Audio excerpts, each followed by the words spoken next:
एक समय की बात है। एक आदमी ट्रेन से कहीं जा रहा था। उसके पास कीमती हीरों की पोटली थी। उस आदमी को 2 दिन और 2 रात ट्रेन में गुजारने थे, क्योंकि उतना उसको सफ़र करना था और उसे कहीं पहुंचना था। सफ़र के पहले ही दिन एक चोर की नज़र उस आदमी के हीरों के पोटली पर पड़ गई। अब चोर ने दिमाग लगाया और एक बड़ा सा बैग लेकर उसे आदमी के पास जाकर बैठ गया और उस आदमी से मीठी मीठी बातें करने लगा। चोर ने सोचा कि रात में जब सो जाएंगे तो मैं चुपके से उठकर उन हीरो को चुरा लूँगा। ये सोचकर चोर बड़ा ही खुश होने लगा। जब शाम का वक्त हुआ, 7 या 8 बज रहे थे, तब चोर सो गया, क्योंकि उसे रात में जागना था और हीरे चुराने थे, इसलिए वो जल्दी से सो गया। जब उस आदमी की सोने का वक्त आया, उस आदमी ने चुपके से अपने हीरों की पोटली अपने बैग में से निकालकर उसके पास जो आदमी सोया था उसके बैग में डाल दी। और उस आदमी के पास कौन सोया हुआ था? वो चोर ही सोया हुआ था। ये सब करने के बाद वो आदमी आराम से सो गया। रात के जब 2-3 बज रहे थे, तब वो चोर उठा और उसने देखा सब लोग सो गए हैं। फिर उसने उस आदमी के बैग को अपनी तरफ खींचा और उस बैग को पूरा चेक कर लिया।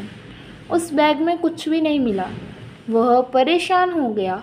सारी रात उसे आदमी के बैग को चेक करने के बाद जब उसे कुछ ना मिला, तब उसने देखा कि सुबह के 4 बज रहे थे। तब वो सो गया। उसके सोने के बाद वह आदमी उठा। उसने अपने हीरो की पोटली उस चोर के बैग से निकालकर अपने बैग में वापस रख ली। जब सुबह हुई और वो चोर सोकर उठा, उसने देखा कि हीरो की पोटली तो उस आदमी के पास ही है। उसे लगा कि शायद मैं रात कुछ गड़बड़ की है, शायद उस आदमी के बैग को अच्छे से चेक नहीं किया। उसने फिर से प्लान बनाया कि इस रात बैग को अच्छे से चेक करना पड़ेगा। वो चोर फिर से शाम होते ही 7 बजे जल्दी से सो गया और उस आदमी ने फिर से अपने हीरो की पोटली को अपने बैग से निकालकर उस चोर के बैग में डाल दिया। चोर रात में फिर से उठा, उस आदमी के बैग को खींचा, फिर से ढूंढने लगा, लेकिन हीरे नहीं मिले। वह परेशान होकर फिर से सो गया। वो आदमी सुबह के 5 बजे उठा, अपने हीरो की पोटली चोर के बैग से निकालकर अपने बैग में वापस डाल दिया। जब सुबह हुई, स्टेशन आया। वो आदमी स्टेशन पर उतरा तो चोर उसके पास आकर कहने लगा, मैं ज़िंदगी में कभी चोरी नहीं करूँगा, बस मुझे इतना बता दो कि हीरो की पोटली रखी कहाँ थी।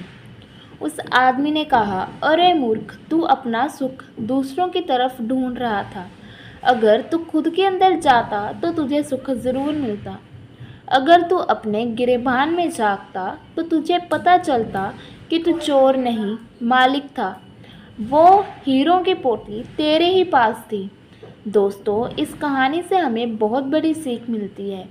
हमेशा अपना सुख दूसरों की तरफ ढूंढते रहते हैं और बहुत से लोग हमारी ज़िंदगी में आते जाते रहते हैं। कोई हमें सुख देता है तो कोई दुख। बहुत से लोग ऐसे होते हैं जो अपनी खुशी दूसरों पर निर्भर कर देते हैं, जबकि अगर आप खुद के अंदर झांकोगे, अपने खुद के गिरेबान में झांकोगे, तो आपको किसी चीज़ की कमी महसूस नहीं होगी।